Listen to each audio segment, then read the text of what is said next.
গণেশ দাদা পেট্টি নাদা, কান দুটো তার কুলোর মতো, দাঁতগুলো তার মুলোর মতো। গজানন আসছেন ভুঁড়ি দুলিয়ে, ময়ূরে চড়ে আসছেন কার্তিক বাবু, হংস বাহিনী সরস্বতী আসেন বিনায় ঝংকার তুলে, আর লক্ষ্মী প্যাঁচায় চড়ে। এ এক অলৌকিক আবির্ভাব। হিমালয়বাসীরা আজ আনন্দ জোয়ারে ভাসছে। মেনকা ছুটে এসে মেয়েকে জড়িয়ে ধরলেন, চোখে তার আনন্দাশ্রু। আহা, উমা মা আমার কত রোগা হয়েছে। নাতি নাতনিরা ছুটে এলো। মেনকা হাঁক ডাক শুরু করলেন, কই জল আনো, খাবার ব্যবস্থা করো। আহা, বাছারা পথ চলে ক্লান্ত হয়েছে, মুখগুলো সব শুকনো শুকনো লাগছে। চারিদিকে হইচই পড়ে গেল, সরগরম হয়ে উঠল গিরিপুরী। ষষ্ঠী গেল হইচইয়ের মধ্যে। মেয়ে মাকে পাচ্ছেন না নানা লোকের ভিড়ে। রাত্রে মেয়েকে একা পেয়ে জানতে চাইলে, তুই কেমন আছিস মা? মেয়েও কম অভিমানী নয়, সে বলে, তোমরা তো আমায় ভুলেই থাকো। না, এবার আর তোকে হরের ঘরে পাঠাবো না।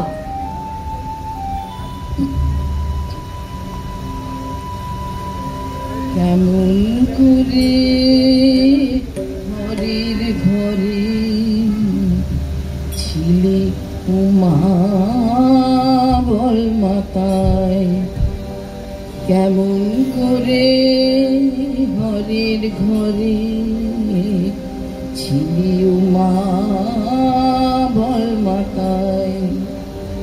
কত লোকে কত বলে, শুনে প্রাণে মরে যায়। কেমন করে হরের ঘরে ছিলি উমা বল মাতায়। মার প্রাণে কি ধৈর্য ধরে, জামাই নাকি ভিক্ষা করে।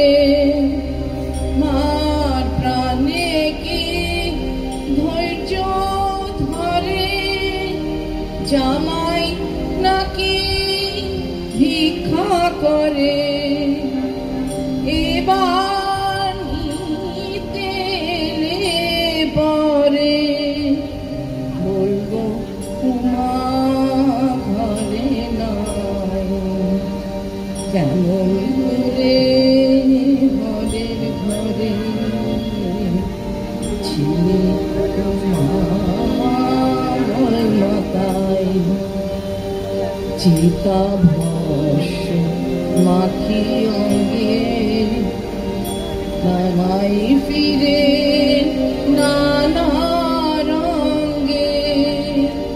চিতা ভস্য মাখি অঙ্গে, জামাই ফিরে নানা রঙ্গে।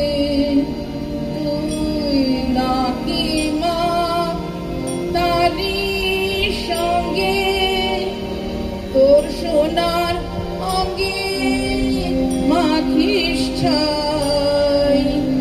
তুই নাকি মা তারি সঙ্গে, তোর সোনার অঙ্গে মাখিস ছাই।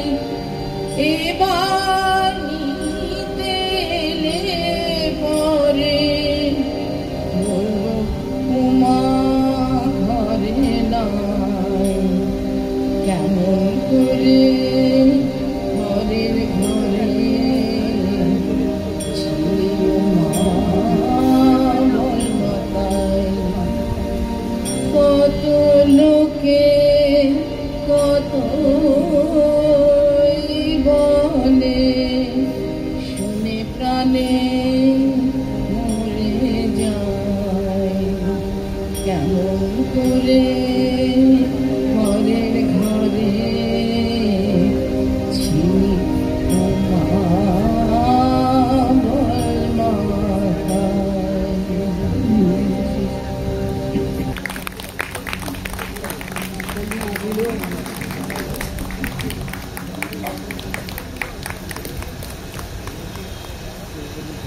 একবার সবার নামগুলো বলে দিই।